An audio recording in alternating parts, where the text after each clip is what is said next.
করিস না, এই কাজ করে তুই আমার এত বড় সর্বনাশ করিস না। ওরে বল, আমি যে জানি ওই শয়তানটা যে তোর জামাইবাবু অন্ধের মতো বিশ্বাস করে, তাই যা করার আমি করবো। আমি যতদিন না বলবো তুই কিচ্ছু বলবি না, কিচ্ছু করবি না। তোর কোনো ক্ষতি হয়ে যায়, আমার কি হবে দিদি? তুই তো আছিস রে বোন, তুই কি পারবি না? তোর যদি কোনো কিছু হয়, তোর দিদির মধ্যে যদি অবিচার হয়, তোর প্রতিশোধ দিতে নিশ্চয়ই পারবো না, নিশ্চয়ই পারবো। তোর যদি কোনো ক্ষতি হয়, তাহলে ওই সন্তান পাপ আর ছেলেকে আমি একবারে শেষ করে দেবো। তার আগে বল, ওই ওই তোর শত্রুদেরকে তো আমার চেনা দরকার, কিন্তু তোর ছোট দেওয়াকে বাইরে থাকে, সেও কি ওই কাকা শ্বশুর আর ওই শয়তানটার মতো এইরকমই শয়তান? তা তো জানি না রে বোন, তার সঙ্গে তো আমার একবারই দেখা হয়েছিল, কেমন করে জানবো। তবে হ্যাঁ, সে আমাদের বিয়ের খবরটা পেয়ে আমাদের বাড়িতে এসে আমার হাত দুটো ধরে ভীষণ কান্নাকাটি করেছিল। জানিস, তার মুখে সেই বৌদির ডাকটা আজ আমার কানে বাজে। মাঝে মাঝে মনে হয় সে যেন মধুর কণ্ঠে বলছে, আরে ঠাকুরপো, তুমি ভালো আছো তো বৌদি? হঠাৎ করে এসে বৌদি তোমার চমকে দিলাম। ভালো আছো ভাই? তুমি কেমন আছো? জানো ভাই, তুমি অনেক দিন বাঁচবে। এই মাত্র আমি বৃষ্টিকে তোমার কথাই বলছিলাম। আমার বোন, এই এই বৃষ্টি, ওদিকে দাঁড়িয়ে রয়েছিস কেন? আরে আমার ঠাকুরের সাথে আবার নমস্কার। আপনি একই ঠাকুরপো, আমার ভুলে তাকিয়ে তাকিয়ে কি দেখছো? না মানে বুঝলে বৌদি, আমার বৌদি না ভীষণ সুন্দর না ছাই? একদম নজর দেবে না বলে দিচ্ছি, কারণ অনেক আগে ও অন্য কারো নজরে পড়ে গেছে।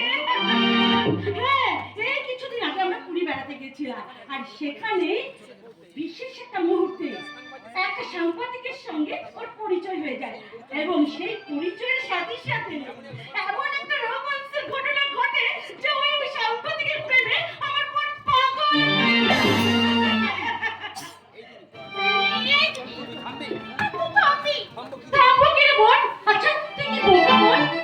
যাকে মন দিয়ে তার ঠিকানায় জানিয়ে না।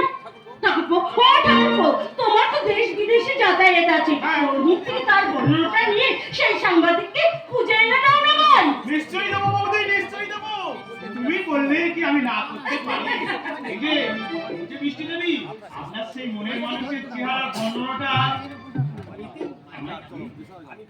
আমি প্রমিস করছি, যেখান থেকে হোক, যেমন করে হোক, আপনার সেই মনের মানুষকে আমি দিদির কথা একদম বিশ্বাস করবেন না। সত্যি দিদিটা না বড্ড বদমাশ, সব পাস করে দিল। ওর কথা ছাড়ো তো ভাই, ওর কথা ছাড়ো। তাকে দেখা হলে বলো আমার বোন গ্রামে হলেও ও ভীষণ ভালো। ও যেমন সবার মঙ্গলের জন্য মা মঙ্গল চন্দ্রের ব্রত রেখে পুজো করে, চালের গুঁড়ো দিয়ে আলপনা রেখে মা লক্ষ্মীর আরাধনা করে, আবার কারোর প্রতি অন্যায় দেখলেও কপালে কাপড় বেঁধে প্রতিবাদ করতে পারে।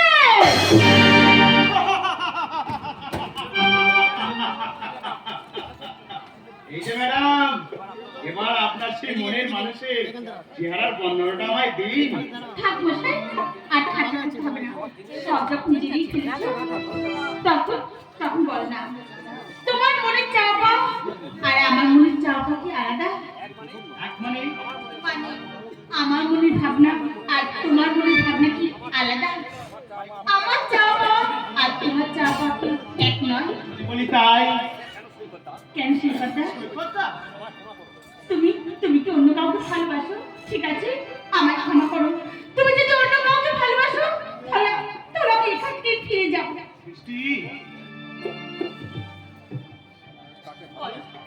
তুমি কি কাউকে ভালোবাসো সৈকতদা? আমি শুধু তোমাকে ভালোবাসি, শুধু তোমাকে। पागल हो गया दीवाना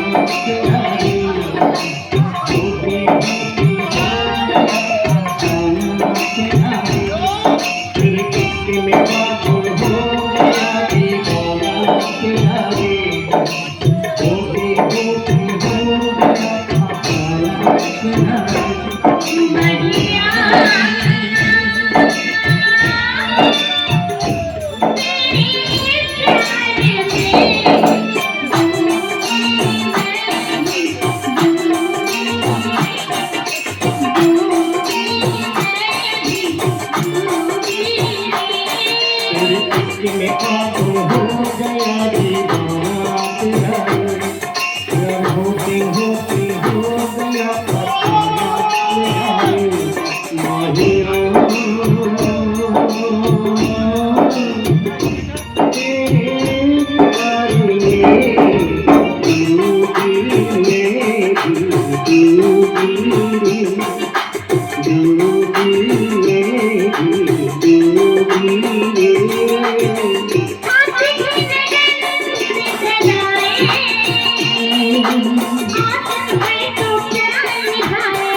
You